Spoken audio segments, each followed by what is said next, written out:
പ്രകൃതിയോടുള്ള അടിമത്തത്തിൽ നിന്നും ഒരു സാധകനെ ക്രിയായോഗയിൽ നിന്ന് മാറ്റി നിർത്തുന്നത് എങ്ങനെയാണ്? അതായത് പ്രകൃതി നിങ്ങളുടാകുമ്പോൾ എങ്ങനെ അടിമത്തം ഉണ്ടാകുക? പ്രകൃതി നിങ്ങളാണ്, പിന്നെ എങ്ങനെ നിങ്ങൾക്ക് അടിമത്തം ഉണ്ടാകുക? ഒരിക്കലും അടിമത്തം ഇല്ല, നമ്മുടെ തോന്നൽ മാത്രമാണ്.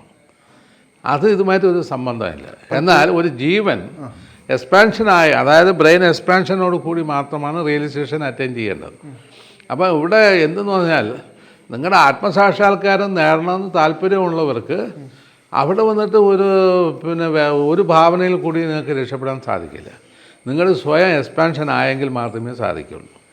കാരണം ജീവൻ വന്നിട്ട് ശിവനാകണം എന്നാണ്. അപ്പം ജീവൻ്റെ തത്വം എന്ന് പറയുന്നത് ഒരു ശരീരത്തിൽ ഒതുങ്ങി നിൽക്കുന്നതാണ്, വ്യക്തിബോധത്തിൽ നിൽക്കുകയാണ്. അതേസമയം ആ വ്യക്തിബോധത്തിൽ നിന്ന് ഉണർന്ന് ബ്രഹ്മബോധത്തിലേക്ക് വരണം, അതായത് ആത്മബോധത്തിലേക്ക് വരുന്നു. ആത്മബോധം എന്ന് പറയുന്നത് എന്താണ്? പ്രപഞ്ചത്തിലിരിക്കുന്ന സർവ്വ ചരാചരത്തിലും എന്നെ പ്രതിഫലിപ്പിക്കുന്നതാണ്. അതാണ് ആത്മബോധം എന്ന് പറയുന്നത്. ആ ഒരു സമാധിയിലേക്ക് എത്തിക്കാനാണ് യോഗ പഠിപ്പിക്കുന്നത്. അത് ക്രിയായോഗ ആകട്ടെ, ഇനി യോഗ ആയാലും ശരിയാണ്. ഇപ്പോൾ നമ്മളൊരു സാധാരണക്കാരനെ സംബന്ധിച്ചൊരു ബാബാജിയുടെ ലക്ഷ്യം എന്താണ് ശരിക്കും? ബാബാജിയുടെ ലക്ഷ്യം എന്നത് ഇത് ലോകമെല്ലാം കൊടുക്കാനുള്ളതാണ്. അതിന് ഉദാഹരണം ബാബാജി തന്നെ യോഗിയുടെ ആത്മകഥയിൽ ലഹരി മഹാസിൻ്റെ അടുത്ത് പറയുന്ന ഒരു വാക്കുണ്ട്. അത് എപ്പോഴെന്ന് പറഞ്ഞാൽ നമ്മുടെ പണ്ട് ഈ സാധന എല്ലാ വീടുകളിലും എങ്ങനെയെന്ന് പറഞ്ഞാൽ നമ്മുടെ ഇദ്ദേഹം, അതായത് നമ്മുടെ ഇവിടെ കാളിദാസൻ്റെ കാലം വരയ്ക്ക് എല്ലാവരും ഇത് സാധന ചെയ്തുകൊണ്ടിരുന്നതാണ്. ഈ സാധന അത് ഒരു കാലയളവ് കഴിഞ്ഞതോടുകൂടി അത് നശിക്കപ്പെട്ടു. അതിൽ നിന്ന് വീണ്ടും കബീർദാസിലേക്ക് വരുന്നു. കബീർദാസിൽ വന്നെങ്കിലും അതിലെന്ത് സംഭവിച്ചെന്ന് പറഞ്ഞാൽ പിന്നെ കബീർദാസിൻ്റെ ഒരു പരമ്പര കഴിഞ്ഞ് അടുത്ത പരമ്പരയിലേക്ക് വരുന്ന സമയത്ത് അത് ഒരു സാധാരണ ഒരു യോഗയിൽ പോകാതെ ഭക്തിമാർഗത്തിലേക്കായി മാറി. അതിന് ശേഷമാണ് ലഹരി മഹാസിനെ അദ്ദേഹം സെലക്ട് ചെയ്യുന്നത്. അപ്പോൾ ലഹരി മഹാസിൻ്റെ അടുത്ത് പറയുന്നത് കബീർദാസിന് ശേഷം അടുത്ത നീയാണ്, നിന്നിലേക്ക് ഞാൻ തരുന്നു. ഇതെന്തെന്ന് പറഞ്ഞാൽ ശുദ്ധമാക്കി ലോകത്ത് എവിടെയും എല്ലാവരും ഇത് സാധന ചെയ്ത് അനുഭവിക്കണം. അതിനകത്ത് വെള്ളം കലർത്താൻ പാടില്ല. അങ്ങനെ അനുഭവിക്കാൻ വേണ്ടിയാണ് ഞാൻ ഈ സാധന വരുന്നത്. അതിന് തന്നെ അദ്ദേഹം പറഞ്ഞു, നേരത്തെ കാളിദാസൻ്റെ കാലം വരയ്ക്കും ഉണ്ടായിരുന്നു, അതിനുശേഷം കുറേ ഇത് തടസ്സമുണ്ടായി.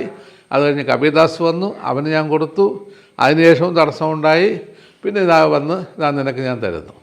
ഇനി തടസ്സം വന്നു കഴിഞ്ഞാൽ ഇനി പുതിയ ഒരു ലഹരി മഹാശയന്, ഒരു കാളിദാസന്, ഒരു കബീർദാസോ വന്ന് ചേരും. ഇത് നാച്ചുറലായി നടന്നുകൊണ്ടേയിരിക്കും. അതിന് തന്നെ ഭഗവാൻ തന്നെ പറയുന്നുണ്ട്. കൃഷ്ണൻ വന്നിട്ട് ഗീതയിൽ പറയുന്നുണ്ട്.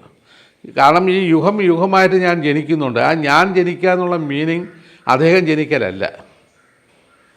അദ്ദേഹത്തിൻ്റെ ഈ നമ്മുടെ ഈ സത്യം എന്ന് പറയുന്ന ഒരു ധർമ്മമുണ്ട്.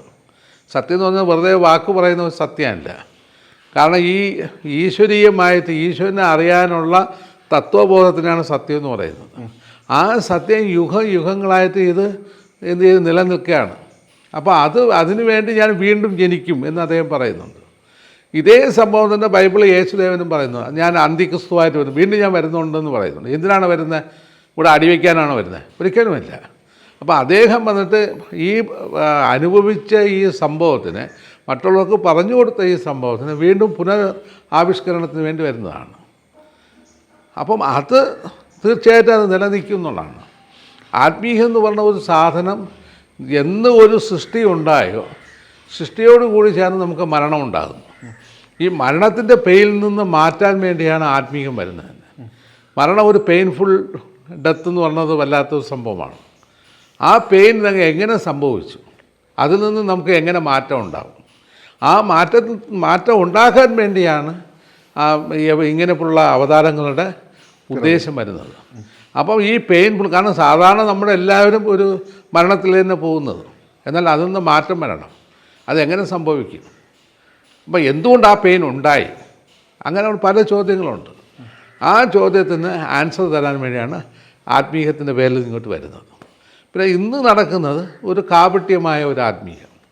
ആ ആത്മീയത്തിൽ നിന്ന് നമ്മൾ വീണ്ടും എന്ത് ചെയ്യണം? കുറേ ആൾക്കാരെങ്കിലും ചേർന്ന് ബാബാജിയുടെ ക്രിയായോഗയെ അതുപോലെ ശുദ്ധി ചെയ്ത് മറ്റുള്ളവർക്ക് പഠിപ്പിച്ചു കൊടുക്കണം. അതാണ് നമ്മുടെ ഉദ്ദേശം. അത് ബാബാജിയുടെ ഉദ്ദേശം തന്നെ നമ്മുടെ ഉദ്ദേശം.